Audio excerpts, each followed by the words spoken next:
Muy buenos días de nuevo. Mil disculpas por la interrupción de la transmisión.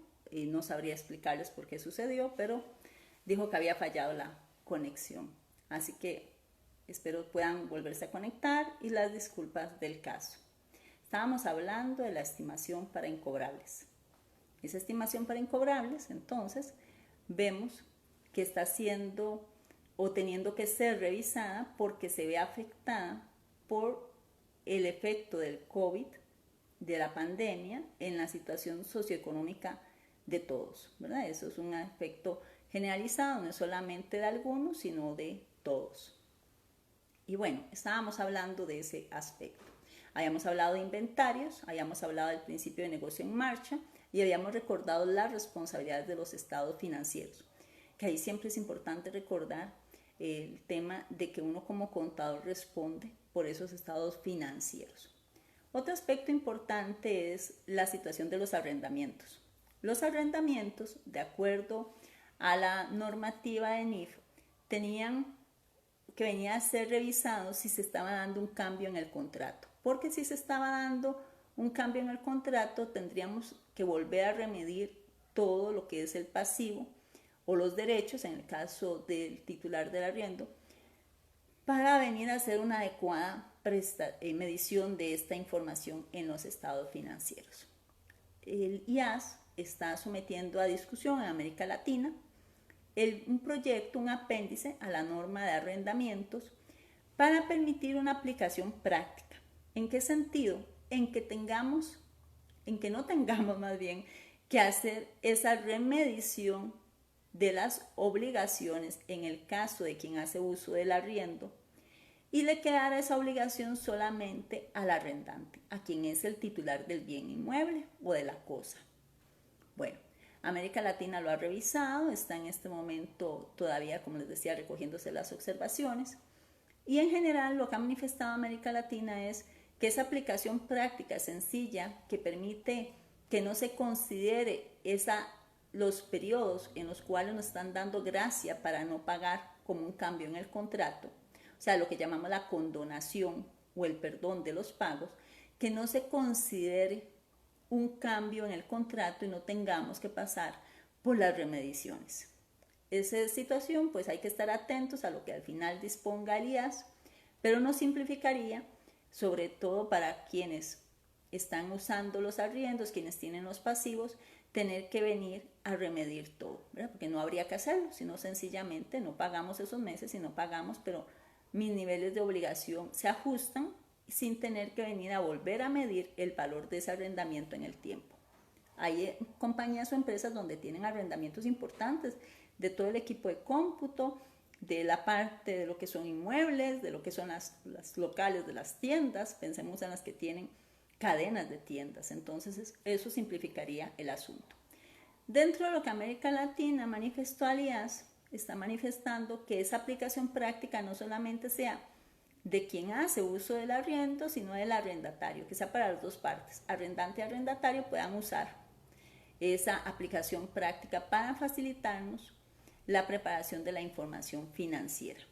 Así que vamos a estar atentos a ese nuevo apéndice, a esa adición que se le haría a la norma por el efecto del COVID, que también se está proponiendo que pueda ser usada no solamente para un caso específico como es el COVID, sino ante una situación similar. La propuesta inicial dice para aquellos estados financieros que vayan a ser emitidos durante el 2020. Bueno, la idea es que también se permita esa aplicación práctica para todo el efecto en el contrato, independiente de si supera el año 2020. Vamos a estar atentos a qué es lo que nos define por fin el IAS para América Latina y eso pues lleva su ratito, pero esperamos que sea muy pronto dado la importancia de ese tema en estos momentos. Importante, un levantamiento de todos los contratos, tanto los contratos en que nosotros nos beneficiamos, que nos dan derechos, como los que nos dan las obligaciones. Porque ya hablamos del tema de los instrumentos financieros, de la estimación para incobrables, que hay que revisarla, pero también tenemos que hablar de esos contratos que yo tengo que honrar, que yo tengo que ir a cumplir. Haga una lista de esos contratos, renegocie lo que es posible renegociar y recuerde que dentro de las notas a los estados financieros usted tiene que manifestar si tiene sus obligaciones al día. Entonces, antes de entrar a un tema de morosidad que le afectaría de cara al banco, un inversionista, un interesado en sus estados financieros, vaya, renegocie, tratemos de lograr una mejor condición de pago para poder hacerle frente y que no se vea impactado negativamente. Si por A o por B usted entra en mora en sus pagos, o sea, usted deja de pagar lo que debe, tiene que revelarlo en los estados financieros y los términos en que eso se está dando. Y eso es muy determinante, es información necesaria y que si no se revela, un usuario podría sentir que esos estados financieros carecían de la información suficiente y fiable para poder comprender la situación de la empresa. Entonces, pues de ahí el tema del cuidado que nosotros como contadores debemos de tener en estos aspectos. El otro son las provisiones.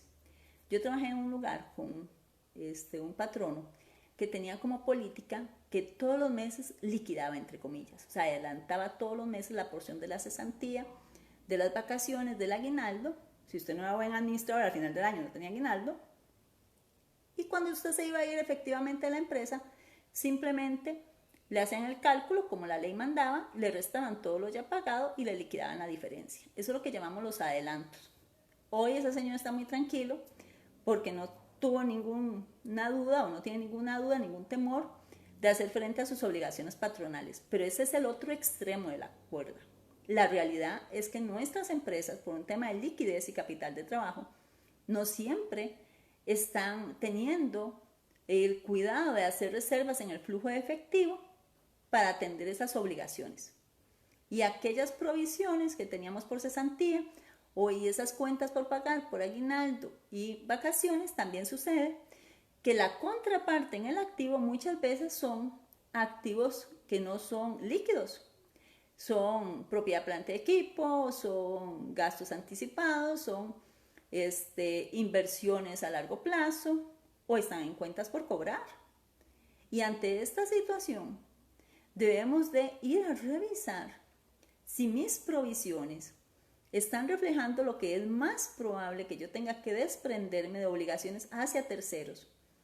Y la administración a la gerencia hay que advertirle, hay que recordarle lo que eso significa a nivel de liquidez, que yo creo que en general todos estamos bastante conscientes de eso, porque por eso la asamblea salió corriendo a tramitar la ley que permitía la reducción de la jornada laboral como una forma de amortiguar el efecto de esto tanto para el patrono como para el trabajador. Pero lamentablemente otras tuvieron que recurrir a la suspensión del contrato de trabajo y otros están teniendo lo más triste que despedir, y es ahí donde volvemos a ver las provisiones. La provisión existe, la cuenta por pagar muchas veces existe, el aguinaldo de las vacaciones, pero la contrapartida que debería estar en el activo no siempre es líquida. De ahí que en estos momentos muchísimas empresas no estén pudiendo atender sus liquidaciones.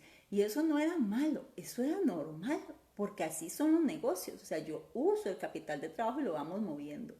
El tema es que esto es un imprevisto, nadie nos avisó con 6 meses de anticipación ni 12 meses de anticipación que íbamos a estar en una pandemia.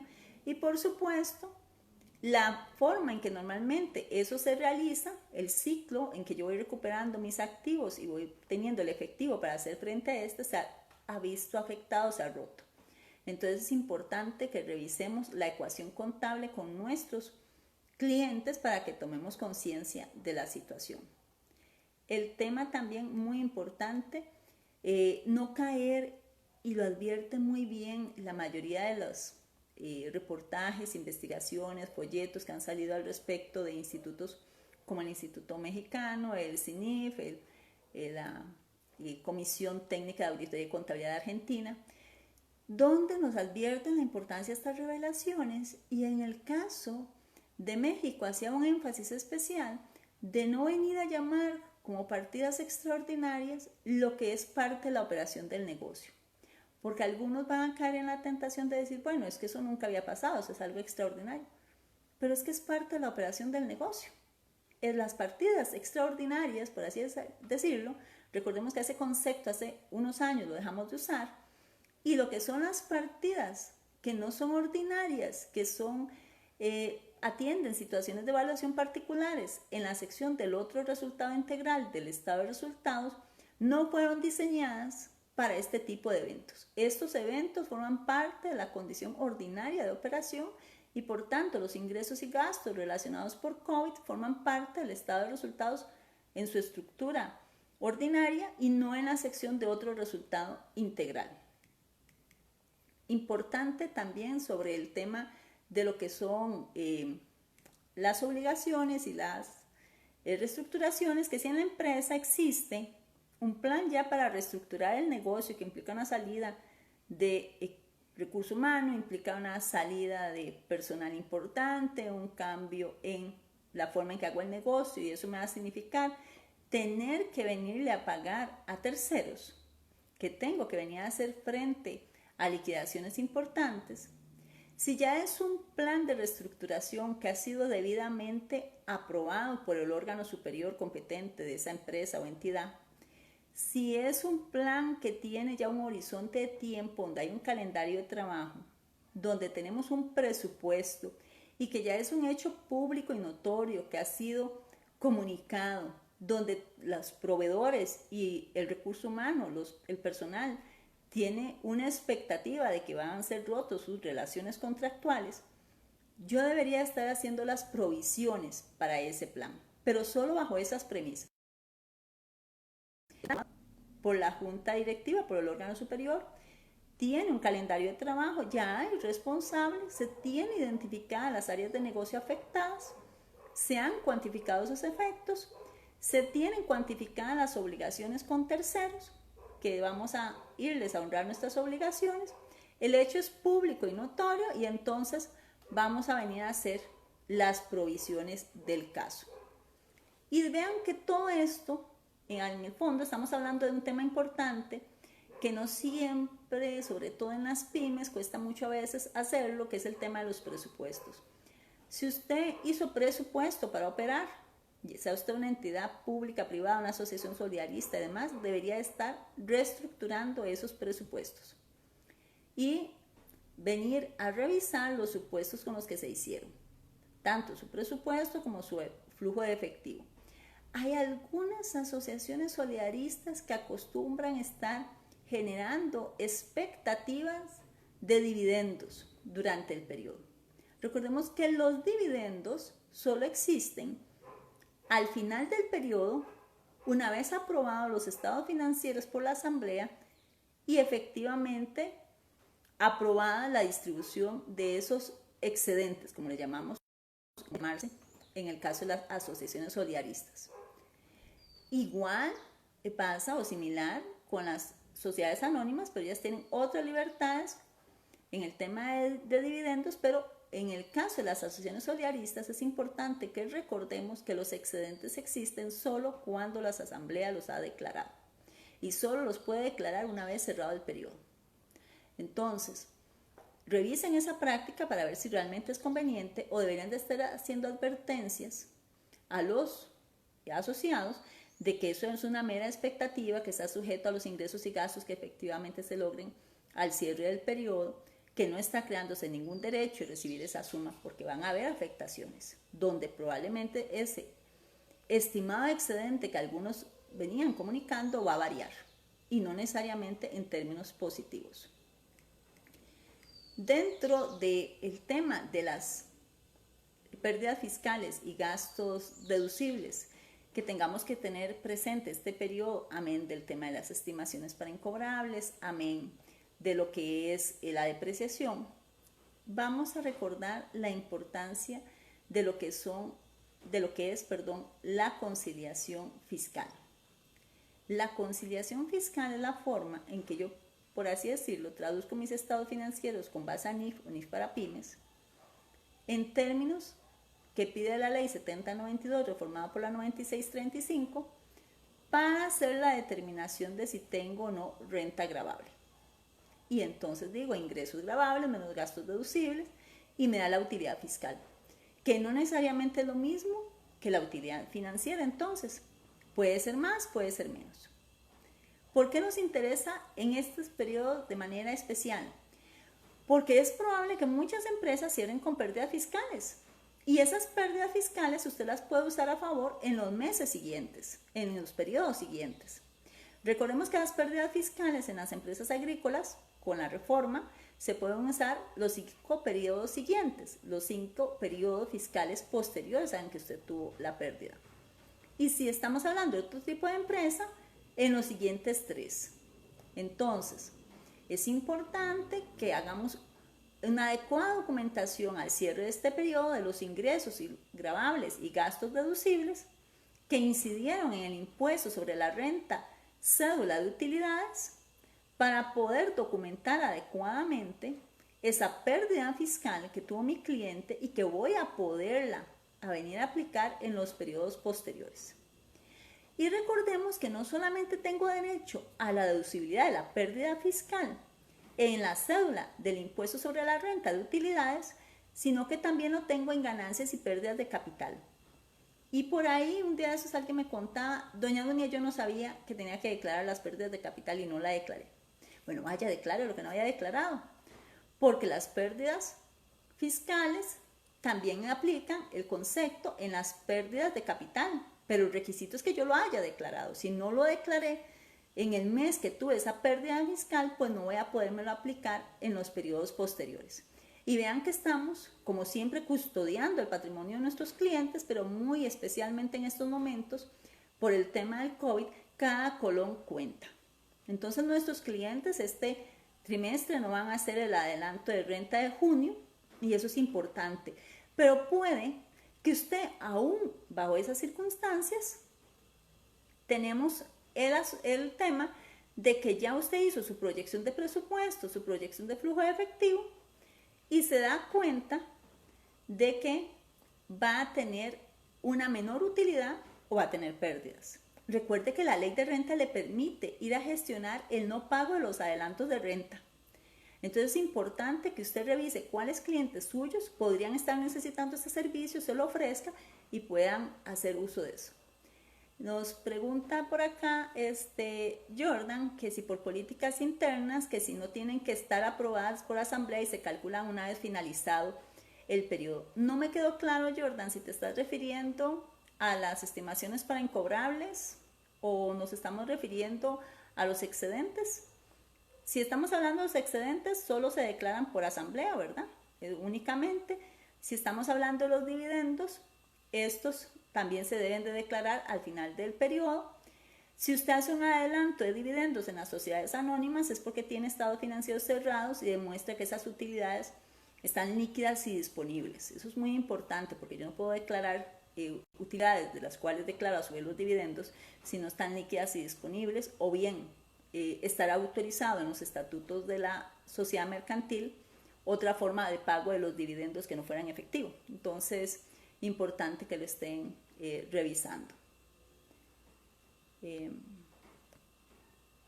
Los dividendos, nos dice José, bueno, ¿cómo se reparten? Se reparten con base a la declaración que hace la asamblea, pero estados financieros cerrados, reviso las utilidades y reviso que esas utilidades, después de pagar el impuesto sobre la renta y cualquier otra obligación y haber hecho las reservas de ley, muy importante, estén líquidas y disponibles o, como les decía, me autoricen los estatutos de la sociedad otra forma de reparto de los dividendos. Entonces, importante ese asunto de las pérdidas fiscales, tanto que podemos tener en el impuesto sobre las utilidades como en el impuesto sobre las ganancias y pérdidas de capital. Pero también hemos visto la generosidad y la solidaridad de todos nosotros en algún grado durante este proceso de la pandemia. Y nos vamos a las donaciones. Las donaciones tienen que tener una cuenta específica en nuestros estados financieros y son deducibles del impuesto sobre la renta en la medida en que se respete el tope del 10, que no sean superior al 10% de la renta antes de hacer la donación. ¿Usted puede donar más? Sí, puede donar todo lo que desea, pero va a ser deducible únicamente hasta el 10%. El reglamento de renta, cuando fue reformado, dejó la responsabilidad a quien hace la donación de ir a revisar que esa entidad está autorizada en Hacienda para recibir donaciones. Si no está autorizado, usted igual lo puede donar, pero no va a ser deducible. Como el sistema de Hacienda no da un comprobante, como puede dar la consulta a la caja sobre mi estado patronal, hay que imprimir la pantalla, hay que tomarle foto para resguardar que esa entidad que recibió la donación, a la fecha en que yo le hice la donación, estaba autorizada para recibirlo, porque esa lista puede tener variaciones durante el periodo y no hay un día específico para decir, bueno, es que todos los lunes o todos los primeros lo cambian. Y esas donaciones además tienen otro requisito ahora con la reforma, y es que si la donación es en especie, que no es en efectivo, yo tengo que aportar una certificación de contador público autorizado por el valor de mercado de aquello que está siendo donado. Entonces es muy importante que cumplamos esa formalidad. Lo que no dice la ley es quién paga la certificación y no dice si va a ser quien recibe la donación o quien hace la donación. Es decir, lo dejó para acuerdo entre las partes. Entonces, si usted va a hacer donaciones, tenga claro ese requisito y tenga claro quién va a asumir eso, porque eso va a tener un requisito de una certificación de un contador público autorizado y es importante entonces que tengamos esa certificación. Y viene el tema de los hechos posteriores. En nuestro país muy pocas empresas cierran en un periodo diferente a septiembre y luego diciembre, pero hay algunas que sí cierran en otros periodos como junio. Los hechos posteriores a la presentación de estados financieros los vamos a tener que tener presente tanto para estados financieros que estudiamos cerrando de periodos 2019, o que cierran en los primeros meses del 2020, pero también tenemos que tenerlos presentes para el cierre del final de este periodo. Si hay algún tipo de hecho posterior que deberíamos de estar haciendo una revelación. Entonces, en esos temas de hechos posteriores, recordemos que tenemos de dos tipos. Unos que de hechos que existían a la fecha de mis estados financieros, pero que conozco luego y que tienen un efecto material sobre esos estados financieros que estoy cerrando, que entonces requieren que yo vaya a hacer ajustes y revelaciones, y los hechos posteriores que conozco después del cierre, pero que no inciden en aspectos sustantivos ni materiales sobre los estados financieros que hemos cerrado, pero que todavía no han sido publicados. Entonces, tenemos que distinguir esos dos tipos de hechos posteriores. En aquellos que tengan un efecto sobre los estados financieros y requieran ajustes, tenemos que hacer las revelaciones de cuánto es el impacto, por qué se dio, de las acciones de la administración al respecto, para completar la información a los usuarios. Y quiero llamar la atención sobre que los bancos han venido educándose, tratando de entender cada vez más el servicio de la contabilidad y el servicio de la auditoría, y entonces empiezan a pedir más información relacionada a sus estados financieros y cómo han sido preparados. Y también empiezan a exigir que esas notas y esas revelaciones sean suficientes y adecuadas. Entonces revisemos que si tengo que hacer una nota por hechos posteriores, la estamos haciendo de una manera adecuada.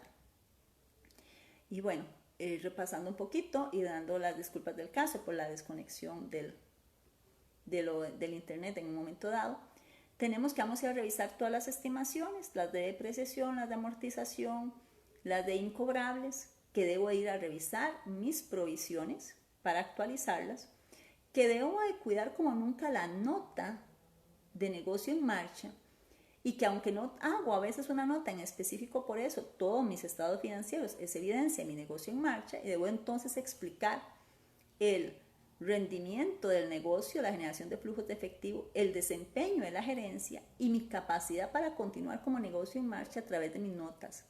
Y que es importantísima la nota de riesgo, de liquidez, de solvencia y de riesgo operativo, que explique no solamente los factores de riesgo a que me he visto expuesto, sino también cómo yo como administración los he venido solventando.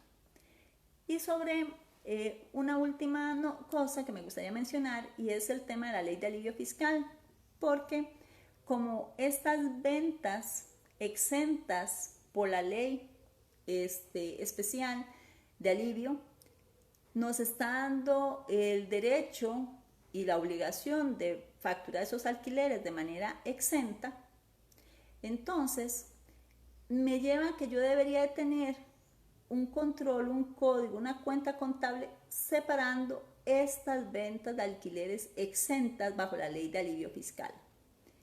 Y debo estar cuidando la forma en que estoy facturando. En la página de Corban van a encontrar una ilustración de cómo debería estar siendo esa factura. ¿Por qué? ¿Por qué me interesa eso? Uno, trazabilidad de información, porque esas ventas no me van a dar derecho a crédito. Y entonces cuando voy a hacer la liquidación al final del año, tengo que tenerlo claro. Y cuando hago las declaraciones mensuales también. Y vean qué tributación dijo exactamente en qué casilla las quería. Y ahí tienen en la página de Corban la ilustración. Tanto, ¿dónde quería? Que declaramos las ventas de alquileres exentos bajo la ley de alivio fiscal como la compra de esos alquileres para quienes los usamos.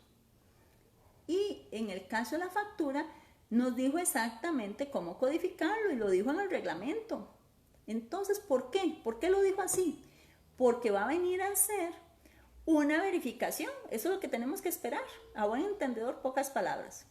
Nos van a venir a revisar en algún momento de forma muy sencilla, porque con las bases de datos lo permiten hoy así, donde van a venir a revisar quiénes codificaron bajo esos códigos y que estén adecuadamente reportados. Y si ven alquileres que no están cobrados bajo esos parámetros ni declarados bajo esos parámetros, les va a llamar la atención. Entonces evitemos llamar la atención por errores, por inexactitudes, por omisiones, se nos fue como seres humanos, y revisemos que estamos, uno, separando mi contabilidad, esas ventas, de manera que yo las puedo identificar y que mi facturación lo está reflejando adecuadamente, al igual que mi declaración del impuesto de valor agregado, ya sea porque yo vendo esos alquileres, presto esos servicios, o bien porque yo los consumo, yo hago uso de esos alquileres en términos exentos. Alguien me decía, doña Dunia, pero si ya yo tenía una exención por PYME, por Exonet, esa es la que priva, esa es la que usted está usando, no está bajo la ley de alivio fiscal. La ley de alivio fiscal es para quienes veníamos pagando el impuesto de valor agregado en nuestros alquileres o cobrando. Y bueno, vamos a ver si hay alguna duda o inquietud adicional que yo les pueda ayudar, con muchísimo gusto. Me pregunta Jordan, ¿cuántos meses abarca la ley de alivio fiscal? En el impuesto de valor agregado abarca los meses de marzo, abril y mayo, que yo declaro, ¿verdad? En abril, mayo y junio, tanto para IVA como para el impuesto selectivo de consumo.